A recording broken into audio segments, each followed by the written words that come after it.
네, 안녕하세요. 이제 이번 영상으로 그 다섯 번째 만나 뵙겠습니다.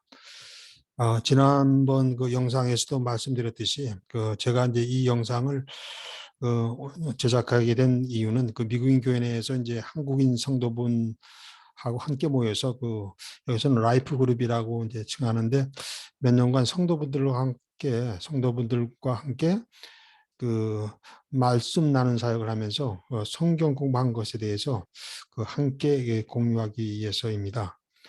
그, 한국에서 교회를 다닐 때도 이제 평신도로서 말씀 나눔 사역을 하였는데 하나님이 주신 말씀은 성도분들과 함께 같이 나누어야 더 의미가 있고 더 큰 은혜가 된다고 배웠습니다. 미국 교회 내 미니스터리 부서에서 이제 각 라이프 그룹에 이제 성경 공부할 테마를 제시하면은 주어진 테마를 가지고서 라이프 그룹 실정에 맞게 티처가 강의식으로 진행하기도 하고 또 선정된 책을 가지고 티처의 인도 아래 주어진 문제에 대해 배경 본문을 읽고 제시된 문제를 이제 풀어가면서 성경 공부를 진행하였는데 이번 영상은 제가 강의식으로 진행된 내용에 대해서 여러 가지로 미흡하고 좀 서툴지만은 제 나름대로 동영상을 만들어 보았습니다. 그럼 제가 준비한 자료를 한번 띄워보겠습니다.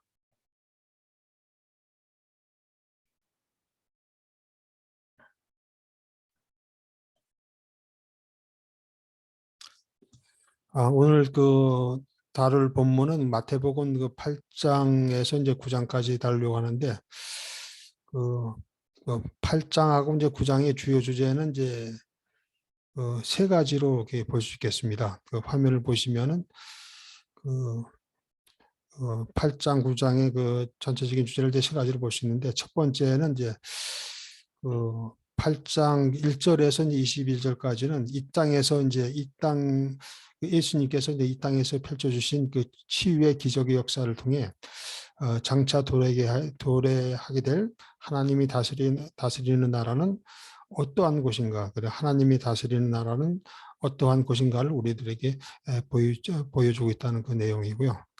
그래서 좀 제가 영어로 적어놨는데 Jesus gives us the glimpse of the kingdom of God through his healings 이렇게 해가지고 치유의 기적 역사를 통해서 하나님의 나라는 어떠한 것인가를 예수님은 보여주고 있다 이런 말씀이겠고요. 그래서 8장도 23절에서 29장 9장 17절까지는 우리를 천국으로 인도하는 길은 혈통이나 가문이나 종교적 의식 행사가 아니고 개인적인 믿음이 중요하다는 것을 이제 저희들한테 알려주는 것이다. 그래서 두 번째 주제는 그렇게 됐고요. 세 번째 주제는 이제 18절에서 38절까지 예수 그리스도는 좋으신 목자로서 그의 백성들에게 깊은 연민과 동정심을 가지고 계시다. 오늘 이제 첫 번째 시간으로 오늘 같이 묵상해 볼 말씀은 첫 번째 주제인 마태복음 8장 1절과 22절에 나오는 예수님께서 이제 이 땅에서 펼쳐주신 치유의 기적 역사에 대해서 영적 의미를 한번 묵상해 보고자 합니다. 오늘 8장 1절에서 22절까지는 예수님께서 이제 이 땅에서 펼쳐주신 치유의 기적 역사를 통해 장차 도래하게 될 하나님 나라는 하나님이 다스리는 나라는 어떠한 곳인가를 우리에게 이제 보여주고 계십니다.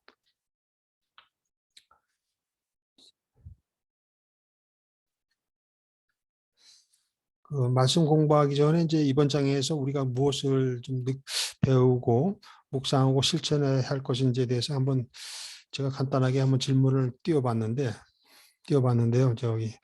그 제가 이제 이렇게 영어로 띄워놓은 걸 좀 해석해 드리면은 당신은 혈루증을 앓는 여인, 맹인, 예수님께 찾아온 여러 사람들과 같이 진실된 뭐 절대절명이라든가 전심전력을 하는 믿음을 가지고 계십니까?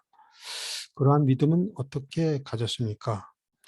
그리고 그러한 믿음은 어떠한 것입니까? 그래서 어떤 이런 우리도 하나의 믿음에 대한 우리 믿음에 대한 한 질문을 해봤습니다. 그래서 이 문제에 대해서는 제가 후반부에서 이제 같이 생각해 보고자 합니다. 오늘의 주제는 이제 첫 번째 주제만 다룰 건데, 첫 번째 주제는 마태복음 8장 1절에서 22절까지 말씀인데, 여기 예수님께서 이제 펼쳐주신 치유의 기적 역사를 통해서 장차 도래될 하나님이 통치하시고 다스리는 나라는 어떠한 곳인가를 보여준다는 것입니다. 그래서 우리가 하나님 나라에 대해서 정의할 때 이제 바울과 베드로가 한 말씀을 가지고 조금 더 가지고 할 때 조금 더 무게감이 있지 않을까 생각합니다. 마태복음 6장 33절 말씀에서 보면은 너희는 그의 나라와 그의 의를 구하라 이렇게 이제 그 말씀하고 계신데, 하나님 나라는 어떤 것으로 이제 바울은 정의했냐면은, 예, 그 하나님의 의가 이제 살아 역사하고 성령 안에서 이제 평강과 이제 기쁨이 가득한 곳이다. 그래서 하나님의 의가 살아 역사하는 곳이고 성령 안에서 평강과 기쁨이 가득한 곳이라는 하고 이제 바울은 저희들에게 말씀해 주셨고요. 베드로전서에서 1장 4절에서는 하나님의 나라는 이제 우리 죽음으로 인해서 우리의 육신이 썩지도 않고, 그리고 우리 죄로 인해서 더럽혀지지도 않고 시간의 흐름에 따라서 쇠하지 않는 곳이다. 이렇게 이제 베드로는 말씀해 주고 있습니다. 여기에 대한 세부적인 내용은 제가 한 번씩 하나씩 설명해 드리겠습니다. 일단 8장 1절에서 22절까지는 치유의 역사로 이제 가득 차 있습니다. 그래서 이제 Jesus miracles brought God authority to his teaching 이래가지고 예수님께서는 마태복음 그러니까 8장 이전인 마태복음 5장에서 7장까지 여러분이 잘 아시는 산상수훈 설교를 통해서 하나님의 의가 무엇인지 먼저 그의 나라를 구하라고 이제 말씀하시면서 믿는 자의 근본적인 신앙 자세가 어떠해야 하는지, 마지막 부분에서는 예수님의 진정한 제자가 되고 천국에 들어가기 위해서는 말씀을 듣고 행하는 자라야 한다면서 산상수훈 설교를 마치셨습니다. 마태복음 8장과 이제 이후로 이어지는 마태복음 8장과 9장에서는 예수님이 이 땅에서 몸소 치유 역사를 펼치면서 하나님의 나라는 병과 죽음과 고통이 없고 진정한 평강과 기쁨이 가득한 곳임을 우리들에게 말씀해주고 있습니다. 오늘 본문 말씀에서 나타난 바와 같이 예수님은 여러 이제 고을과 마을을 다니시면서 병든 자를 치유하셨는데, 요한복음 3장 2절에서 니고데모가 예수님 앞에서 고백한 것처럼 예수님의 이 땅에서의 사역은 단순히 예수님의 권능을 나타내는 것이 아니라 그의 가르침을 통해서 예수님의 하나님의 권능을 드러내고 계신 것이다. 이렇게 여기서 제가 이제 영어로 적어놨습니다. Jesus healings weren't just the shows of the power. 그래서 예수님 자신의 건강, 권능을 드러나는 게 아니고 예수님의 가르침과 치유 사역을 통해서 하나님의 권능을 드러내는 것이다. 요한복음 3장 2절에 보면 니고데모가 이제 예수님께 이제 찾아와서 이제 한 말이 나오는데, 밤에 예수께서 가로되 라삐오 우리가 당신은 하나님께로 오신 선생인 줄 아나이다. 하나님께서 함께 하시지 않으시면 당신이 행하는 이 표적을 아무라도 할 수 없습니다라고 이제 하나님의 권능, 예수님이 하는 일은 하나님의 권능을 나타내는 거다 이렇게 좀 말씀해 주고 있습니다.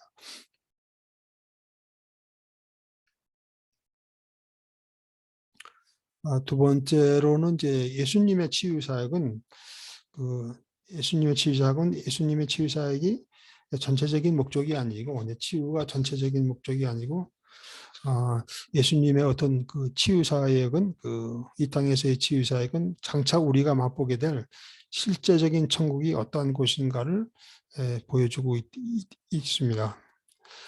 우리가 아까 말씀드렸듯이 베드로전서 1장 4절에 나와 있는 말씀처럼 하나님이 다스리는 나라는 우리의 죽음으로 인해 썩지 않고 우리 죄로 인해 더럽히지 않고 시간의 흐름에 의해서 쇠하지 않는 곳이라고 이제 선포하고 있고 천국에는 여기 보면은 이제 healing shows the world what God kingdoms would be like. 그러니까 하나님의 왕국은 어떠한 것인가를 이제 나타내주고 있는데 그 밑에 하반절에 보면은 천국에는 그 문둥병이라든가 여기서 어떤 맹인이라든가 태풍이라든가 혈루증이라든가 이게 저런 말이라든가 죽음이 없는 곳이라는 것입니다.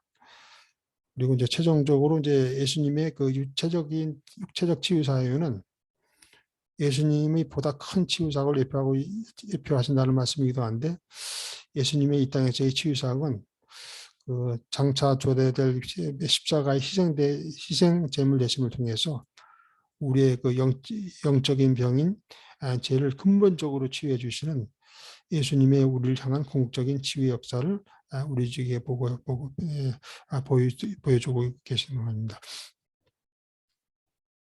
이것은 제가 영어로 좀 적어놨는데 Jesus healing of physical disease was not sign of greater healing that it is to come. 그래서 예수님의 우리의 육체적인 치유 사역은 장차 도래하게 될 보다 큰 치유 사역. 여기서 제가 이제 좀 더 부연 설명을 드렸는데 십자가에서 희생되심을 통해서 우리의 영적인 병인 제일 근본적으로 치유해 주시는 궁극적인 치유 역사를 우리들에게 보여주시기 위해서 이 땅에서 치유 사역을 하신 거라고 라는 말씀입니다. 다시 한번 좀 제가 정리해서 말씀드리면은 예수님의 치유 사역의 세 가지 의미를 가지고 갈 수 있는데 하나님의 권능을 드러내는 것이고 치유 사역은 또 실제적으로 또 두 번째는 하나님이 통치하는 나라는 하나님의 통치하는 나라는 어떠한 곳인가를 이제 보여주는 것이고 또 세 번째는 또 예수님이 이 땅에서 이 십자가 희생제물 되심을 통해 우리의 영적인 병인 죄를 사하여 주시고 사하시고 영원한 하늘나라에 인도하시는 것이 예수님의 이 땅에서 행하신 궁극적인 치유의 역사임을 우리가 가슴 깊이 새겨야 되겠습니다. 예수님은 우리가 이제 나타난 천국에 대해서 말씀으로만 선포하신 것이 아니고 예수님이 친히 치유 기적을 베푸시면서 우리들에게 보여주고 있습니다. 그래서 Jesus didn't just proclaim the kingdom of heaven with his words. 그러니까 말씀으로만 천국이 어떤 것인가를 보여주시 하신 것, but his action. 그의 치유의 기적을 직접 베푸시면서 우리가 사모하는 천국이 어떠한 것인가를 좀 선포해주고 있다. 이런 말씀이 되겠습니다.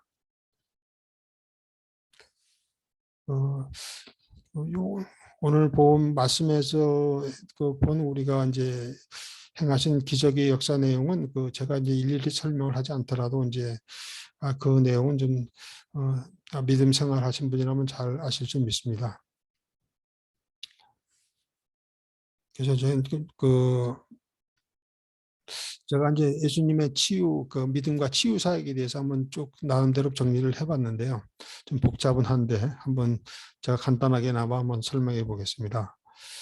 예수님이 행하신 치유 사역에 있어서 우리가 생각해 볼 것은 믿음과 이제 치유라는 관계입니다. 신앙생활하면서 정도의 차이는 있겠지만 믿음과 치유를 경험해 보지 않은 사람은 없을 것입니다.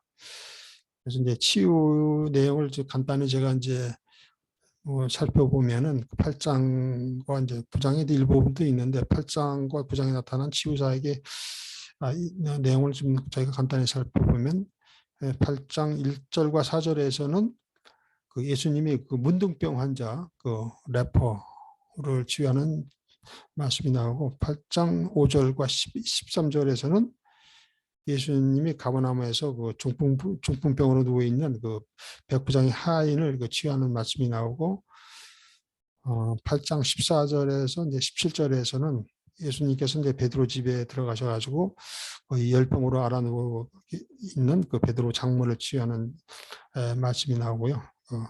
또 9장 1절 8절에서는 침상에 뉘어 있는 또 중풍병자를 치유하는 말씀이 나오고 9장 20절에서 31절에서는 그 혈루증을 앓는 여인과 소경을 그 치유하는 말씀이 나옵니다.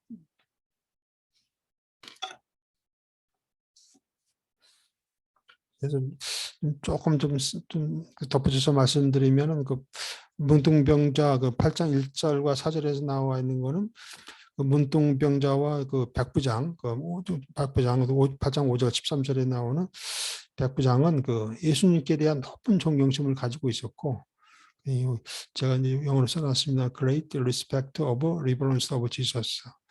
그 예수님께 대한 높은 존경심을 그 가지고 있고, 또 그 8장 2절에 보면 문둥병자는 예수님께 나와가지고 그 주여 원하시면 저를 깨끗게 하실 수 있나이다 신앙 고백하면서 예수님에 대한 높은 존경심과 복종을 나타내고 있습니다.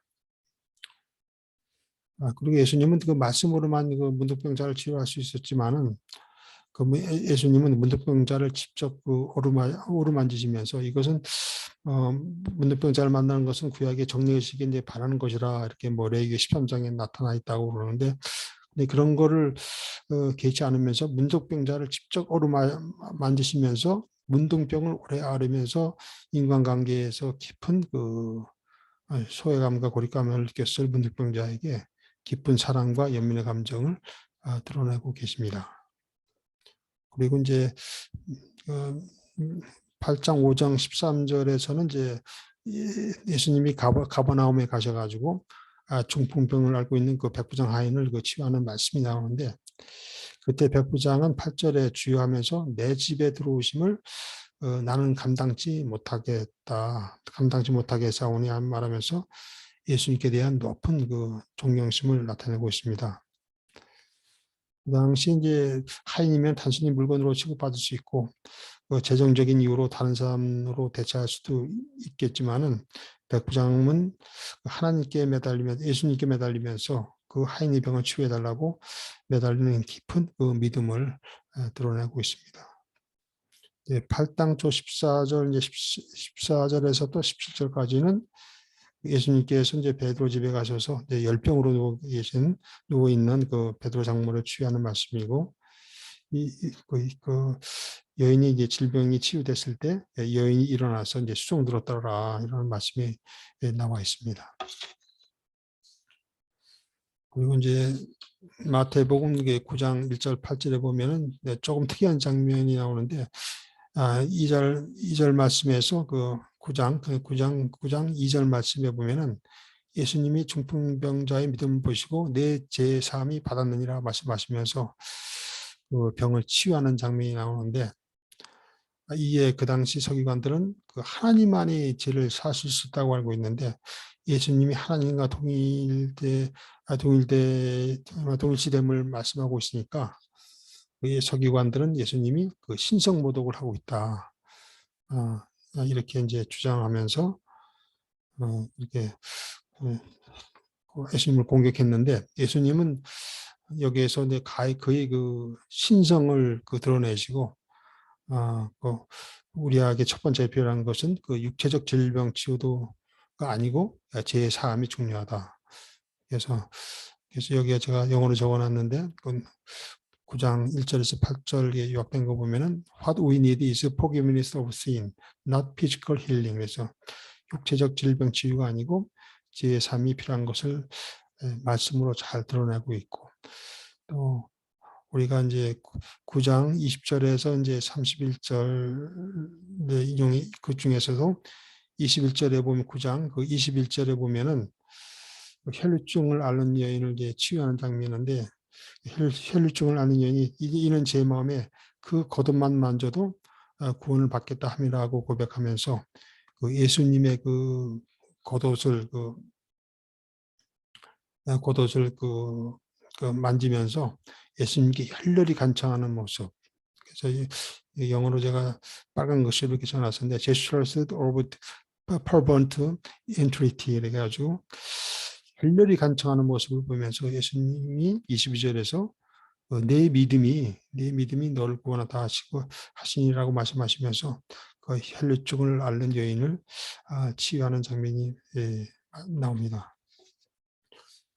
우리가 이제 여기서 이제 생각해 볼 것은 그 예수님의 그 치유의 역사는 예수님께서 우리의 육체적 질병이나 모든 예기치 않은 영적 고난에 대해서도 그 온전한 믿음을 가지고 치유받을 수 있다는 확신을 가지고 그 예수님 앞에 모든 것을 맡기고 나가면 예수님께서 친히 만져주시면서 치유해 주신다는 확실한 우리 믿음이 있어야만 가능하다는 사실입니다.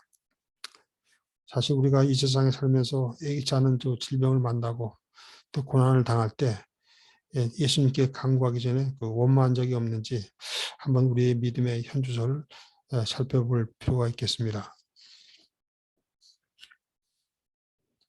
어느 분이 이제 그 대장암 사기를 진단받았을 때 이렇게 신앙 고백하는 이야기를 제가 이제 들은 적이 있는데, 암이라는 고난 때문에 그 하나님에게서 멀어지는 자가 아니라 고난을 통해서 하나님께 나아가는 삶을 산다면 그것도 충분히 의미 있고 그 행복한 삶이라는 것을 고백하는 것을 들었습니다. 그 욥기의 말씀의 진수도 그 결과가 아니고 이제 과정이 중요하다고 생각합니다. 우리가 예기치 않은 질병을 만나 고통하고 이제 고난을 받을 때 우리가 할 수 있는 것은 어떻게 변화되고 단련되는지를 보여주는 것이라고 했습니다. 하나님은 그 눈부시고 멋진 삶을 사는 사람들을 복음의 그 증거로 삼기도 하지만은 고통 속에서 주님을 찾는 사람들도 복음의 증거로 삼으시는 것을 우리가 잘 알아야 되겠습니다. 다음 장에서는 아까 이제 제가 서두에서 말씀드린 질문을 함께 나누면서 믿음과 치유 관계에 대해서 한번 서로 은혜를 나눠보도록 하겠습니다. 그래서 제가 이제 질문을 띄워봤는데 한국말로 이제 해석하면은 당신은 혈루증을 앓는 여인과 그 맹인과 예수님께 찾아온 여러 사람들의 그 믿음을 가지고 계십니까? 그리고 그러한 믿음을 어떻게 가졌습니까? 그리고 그러한 믿음은 어떠한 것입니까? 이렇게 한번 뭐 믿음 자체에 대해서 한번 제가 한번 한번 문제를 만들어 봤는데요.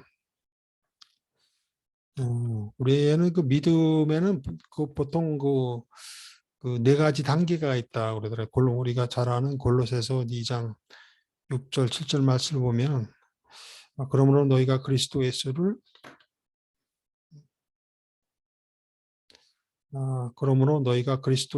주로 받았으니 그 안에서 행하되 그 안에 뿌리를 박으면 시험을 얻어 교훈을 받은 대로 믿음에 굳게 서서 감사함을 넘치게 하라. 이 말씀을 풀어 생각하면은 믿음의 이제 첫째 단계는 그 예수를 이제 주로 시인하는 거. 그러니까 그리스도 십자가의 속죄를 하나님의 그 순수한 선물로 받아들이는 것. 그래서 이제 믿음의 그 첫째 단계라고 그러고요. 두 번째는 이제 그 믿음이 여기 고로새서 6장 7절에 나와 있는 믿음의 뿌리를 나누는 단계. 하나님에 대한 믿음의 뿌리를 깊게 내리고 있어야 한다는 의미가 되겠습니다.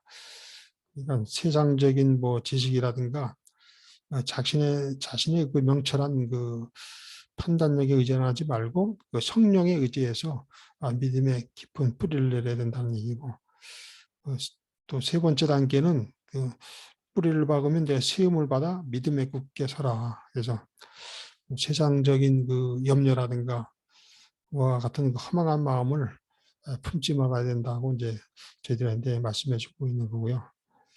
그리고 마지막 단계는 그 우리가 교훈을 받은 대로 믿음에 굳게 서서 감사함을 넘치게 하라. 그래서 우리 환경을 뛰어넘는 그 감사함을 넘치게 하여 성령의 열매 맺는 삶을 살아야 된다는 것입니다.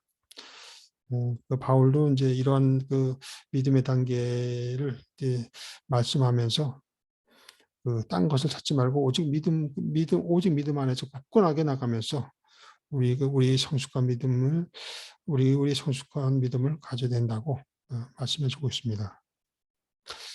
그 당시 이제 예수님께 찾아온 사람들은 그 예수님께 예수님께서 모두 능히 이루어지실 수 있다고 믿으면서 예수님께 가지고 온 모든 질병 문제에 대해서 온전히 의탁한 믿음이 진정한 의미의 믿음이라고 이제 생각합니다. 우리 속에 이제 예수님께 온전히 맡기지 못하고 내 힘으로 무엇을 할 수 있다는 의심이 자아의 뿌리가 우리 마음속에 조금이라도 남아있으면 예수님이 우리에게 주시는 완전한 치유의 역사를 이루어질 수 없다고 생각합니다. 어떤 분이 그러더라고요. 크리스찬의 삶이란 그 제2왕인 그 옛자를 내려놓고 예수 그리스도를 왕으로 모시기까지 날마다 깨어서 옛자와 죽을 때까지 계속 싸워야 하는 것이 그리스도의 삶이라고 제가 어느 목사님이 말씀한 것을 들은 적이 있습니다. 마치는 말씀은 오늘 제가 이제 8장 1절에서 22절 말씀을 가지고 이 땅에서 예수님께서 이 땅에서 펼쳐주신 치유의 기적의 역사를 통해서 장차 하나님이 다스리는 나라는 어떠한 것인지를 우리에게 보여주신 말씀이라고 이제 생각하고 같이 은혜를 나누었습니다. 예수님은 좀 이 땅에서 희생제물을 통해 희생제물 십자가에서의 그 희생제물 되심을 통해서 우리의 영적인 죄를 사하시고 영원한 하늘나라로 인도하는 것이 예수님에서 이 땅에서 행하신 궁극적인 치유의 역사임을 우리가 영적인 의미를 잘 마음속 깊이 간직해야 되겠습니다. 오늘 말씀에서 나타난 예수님 치유 역사는 예수님께서 우리의 육체적 질병이나 예기치 않은 영적인 고난에 대해서도 온전한 믿음과 치유받을 수 있다는 확신을 가지고 예수님 앞에 모든 것을 가지고 믿고 맡기면은 예수님께서 만져주시면서 치유해 주신다는 확실한 믿음이 우리에게 필요함을 다시 마음속 깊이 다짐하면서 말씀 묵상을 마치고자 합니다. 제가 이제 오스왈드 챔버 목사님의 인용 말 하나 좀 말씀드리고 말씀을 마치겠습니다. 오스왈드 챔버 목사님은 우리의 믿음은 어떤 지적인 행위가 아니고 마음을 집중하여 하는 의지의 결단이고 도덕적 행위가 아니라고 말씀하시면서 믿음은 사물을 바라보는 사물을 바라는 나의 습관을 벗어버리는 강한 결심과 나를 하나님께 온전히 내어드리는 그 노력 없이는 결코 이루어질 수 없다고 말씀하고 싶습니다. 그래서 예수님이 우리한테 원하는 그런 믿음의 어떤 자화상을 잘 표현해 주고 있는 거라고 저는 생각합니다. 오늘도 우리에게 끝까지 시청해 주셔서 감사드리고 매일매일의 삶 속에서 늘 강건하시고 하나님 은혜 안에서 승리하시는 삶을 사시기를 예수님으로 기도드리면서 이만 마치겠습니다. 감사합니다.